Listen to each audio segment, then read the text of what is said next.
They say hearts are simple, yet you've tried maybe to pour one for your boo or maybe for yourself if you're weird like that, and all you get are chicken nuggets. Well, today I'm gonna make sure this is the last heart video you ever watch, unless of course you decide to watch it over again and you're never gonna pour another chicken nugget again in your life, I swear. Cue intro.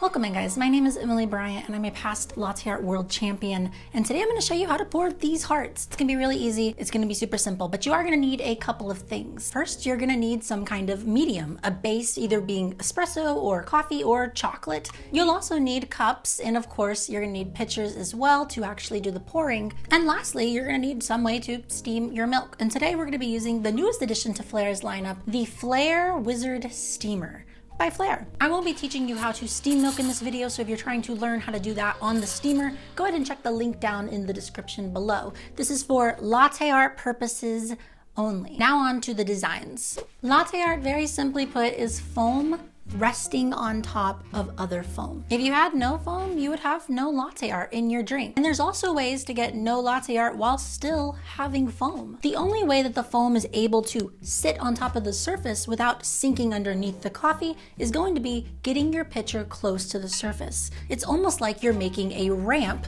that can allow that foam to come out of that pitcher and glide onto the surface of the coffee. I like to think about it like a moving truck. When you're moving your furniture, you wouldn't just push the furniture off the truck onto the ground. You would use a ramp to gently take that furniture off of the truck. And that's essentially what your pitcher's spout is doing in your coffee. So to help us get that pitcher close to the surface, we're going to tilt our cups as we pour. You've definitely seen baristas do this. This is so that you can get more surface area and so that you can get closer to the surface itself. But you gotta remember as you pour to obviously tilt with the pour so that you don't spill all over the ground. You are adding liquid to something that is narrowly spilling. To start our pour, we have to first integrate. That's that bit where you pre-mix a little bit of your foam into your base so that your base has a bit of foam as well. It's a little bit of milk, it's a little bit of coffee, it's a little bit of both. How much you integrate is going to depend on your choice and your design. If you were to integrate less and start your design sooner, you will see the heart end up being a lot larger as it has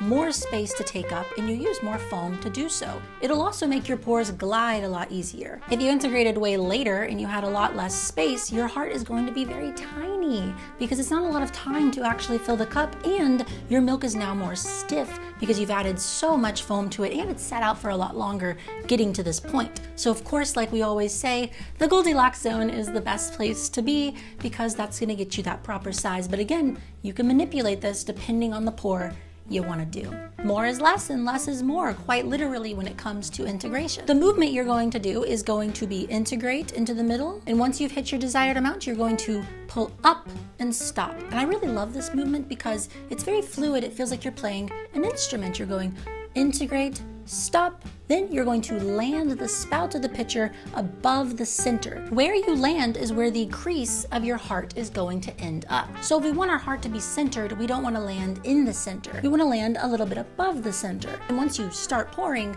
you're going to be dumping foam basically in the butt of the heart, and it's going to start to fill in and do a cardioid shape. You'll even see it. It makes these little spirals as it goes because that is the liquid getting caught back under the stream and doing that circular shape. But once you have touched down to the surface, that is when, once you've connected, you're going to tilt into your coffee. You want to see about a pencil to a Sharpie's width for the flow rate coming out of your pitcher. And you're going to make sure you are counter tilting that cup so that you don't spill. You're going to keep filling that cup until you're just about parallel to the ground with your cup. Then, like an airplane taking off, we are going to lift the spout of that pitcher up and through the coffee on a diagonal. It's gotta be a diagonal, baby. If you were to go up and over like a helicopter taking off, you're not going to pinch the design in as much. You're going to end up making a much thinner stream cutting through the heart. And if you were to go straight through it like you're driving a car, you're gonna get a big old V-neck like it's 2011. And babes, that's the heart. You just did it.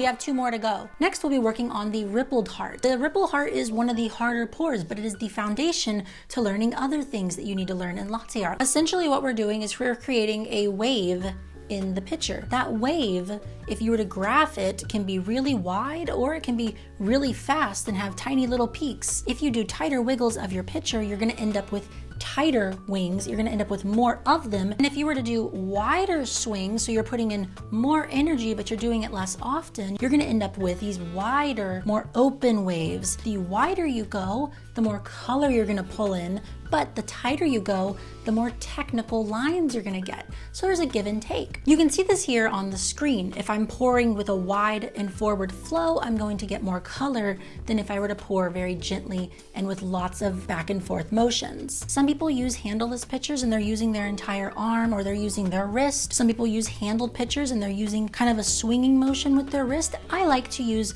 my middle finger. That's right, baby, middle fingers out. And I like to poke on the side of the pitcher and give it kind of a beat, a tempo. But what I recommend to you is that you practice this using water first, because it's definitely a muscle memory type thing. So to approach this pour, we're actually going to treat it very similar to the original heart. We're going to integrate the same way, except we might want to give ourselves a little bit more room here. When you ripple in the pitcher, you're actually going to make your heart wider because those side-to-side motions are expanding on either side of the liquid in your cup. So we're gonna land a little bit higher and we're gonna start our rippling motion. When you think you're ready to stop rippling, don't stop rippling. Keep going. And as you continue to ripple, you're actually gonna make a slight movement forward as you finish up the rest of your heart. Then you can slow down that stream and you can lift up and through on that airplane and cut through your design. You did another one. Congratulations.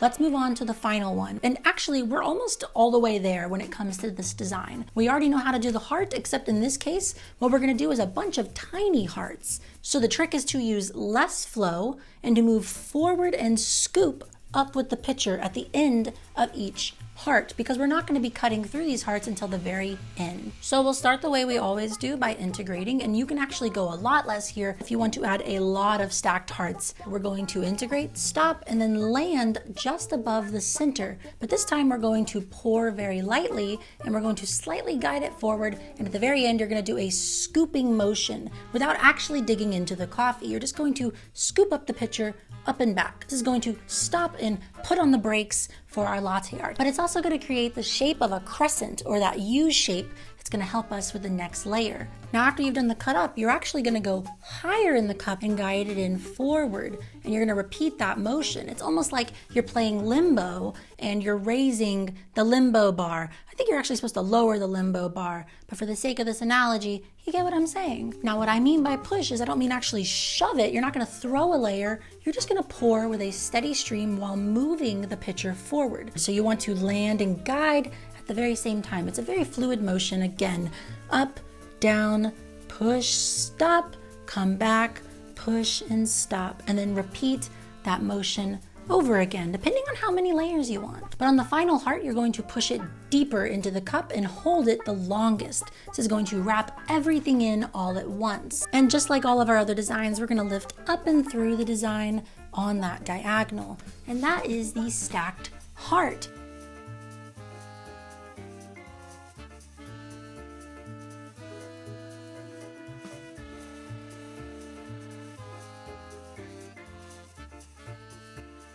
Now, you not only know how to do stacked hearts, you know how to do advanced tulips, because now you understand that you can push and manipulate layers, and you know how to ripple. So you can ripple into layers and push them left and right, and you can kind of do anything you want now. You learn the fundamentals. No more chicken nuggets. It's not great. Now we're on to chicken tenders. I hope you had as much fun as I had teaching you. And if you're looking to steam milk the way that I steamed milk in this video, make sure to check out that Flair Wizard Steamer down in the description below. And cheers.